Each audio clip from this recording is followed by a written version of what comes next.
Hello दोस्तों, आज ये हमारे पास एक 75 साल के बाबा हैं जिनका ये एब्डोमिनल डिस्टेंशन करके हमारे हॉस्पिटल में आए थे। तो इनके इन्वेस्टिगेशन कराने के बाद पता चला कि इनके पेट में पानी भरा हुआ है। किसी भी इंसान के अगर पेट में पानी उतर आता है तो इस बीमारी को हम लोग एसाइटिस बोलते हैं। इस एसाइटिस होने के बहुत सारे कारण हैं। पहला कारण होता है कि अगर किसी आदमी का दिल काम नहीं कर रहा है, उसकी पंपिंग नहीं हो रही है, तो ये पानी उतर आता है और वो पानी पूरे शरीर में उतरता है। दूसरा कारण होता है अगर उसका गुर्दा खराब है तो वो भी हमारे शरीर से पेशाब को बाहर नहीं कर पाएगा, जो एक्स्ट्रा पानी है बाहर नहीं जा पाएगा और शरीर में पानी भरने लगेगा। तीसरा कारण होता है कि अगर लीवर में कोई समस्या है, क्योंकि हमारे शरीर का जो भी निचले हिस्से का और आंतों से जितना भी ब्लड जाता है वो लीवर के रास्ते से जाता है। अगर लीवर में कोई खराबी हो गई, स्पेशली लीवर सिरोसिस हो गया, तो भी ये बैक प्रेशर की वजह से पानी पेट में उतरने लगता है और निचले हिस्से में भरने लगता है जाकर के।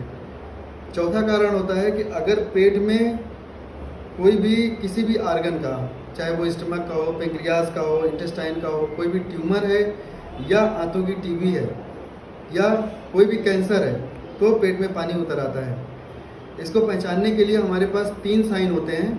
एक साइन होता है जिसे हम बोलते हैं पुडल साइन। पुडल साइन के लिए हमें 120 ml कम से कम पानी होना चाहिए पेट में। उसके लिए हम लोग क्या करते हैं कि पेशेंट को नी एल्बो पोजीशन पे, मतलब घुटना और जो एल्बो होती है उसकी पोजीशन पे पेशेंट को होल्ड कराते हैं लगभग 30 सेकेंड, और फिर हम लोग परकस करते हैं।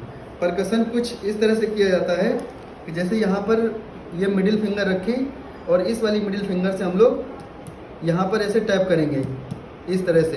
तो आप देखेंगे यहाँ की साउंड जो है यहाँ की साउंड से डिफरेंट है, क्योंकि यहाँ पर तो पानी भरा हुआ है और नीचे जब पानी भर गया होगा तो जो भी आते हैं वो इनकी ऊपर आ गई होंगी और आंतों में गैस होती है। तो इस वजह से यहाँ की साउंड जो है इसको टिम्पैनिक साउंड बोलते हैं, टिम्पैनिक नोट बोलते हैं, और जो यहाँ पर होती है उसे हम लोग डल नोट बोलते हैं।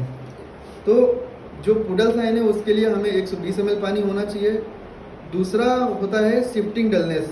शिफ्टिंग डलनेस का मतलब है कि हम लोग यहाँ से, ये जिफी स्टर्नम है, जिफॉइड प्रोसेस है, यहाँ से इस तरह से परकस करते हुए आएंगे नीचे की तरफ कुछ इस तरह से, और जब यहाँ नीचे आएंगे तो ये ब्लैडर है, यहाँ पर नोट डल हो जाएगी।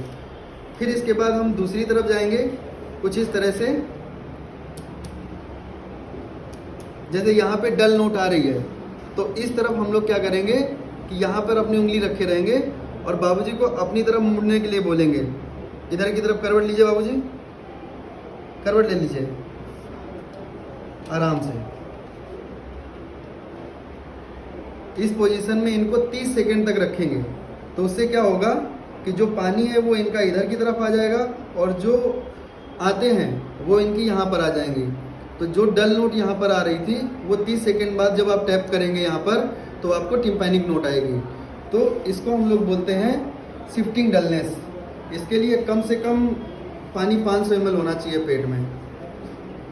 दूसरा होता है, ये तीसरा साइन होता है फ्लूइड थ्रिल। फ्लूइड थ्रिल जैसा कि बाबूजी में है, इसके लिए हम लोग क्या करते हैं कि बीच में एब्डोमेन को स्टेबलाइज करते हैं। ये पेशेंट के हाथ से करवा सकते हैं या किसी दूसरे पर्सन से। यहाँ पर इसको स्टेबलाइज करते हैं, इसके बाद इधर की तरफ हाथ रख करके यहाँ पे इस तरह से टैप करते हैं। तो इधर की तरफ जो पानी होता है, इधर की तरफ जब पानी आएगा वाइब्रेट होकर के तो यहाँ हाथ में महसूस होता है। इसके लिए कम से कम पेट में पानी 1.5 लीटर के आसपास होना चाहिए। कल हम लोगों ने इनका 1 लीटर पानी निकाला हुआ है। अभी भी एब्डोमिनल डिस्टेंशन बहुत ज़्यादा है, तो अभी हम लोग इनके एसाइटिक टैपिंग करने जा रहे हैं। इसका इलाज ये होता है कि मरीज को जो भी दिक्कत है, हार्ट की वजह से दिक्कत है तो हार्ट का इलाज चलेगा, लीवर की दिक्कत है या कैंसर की दिक्कत है, कुछ भी है तो उसका इलाज चलेगा। इसमें अगर मान लीजिए पेट में कोई कैंसर है तो जो ओवेरियन कैंसर होता है फीमेल में, उसकी वजह से पानी उतरता है, तो उसके रिजल्ट बहुत अच्छे होते हैं कि ऑपरेशन करा करके उसको निकाल दिया और मरीज को आराम हो जाता है। लेकिन अगर और कोई कैंसर है तो उसका जनरली पैलिएटिव ट्रीटमेंट होता है, क्योंकि वो काफ़ी एडवांस स्टेज तक पहुंच चुका होता है। धन्यवाद।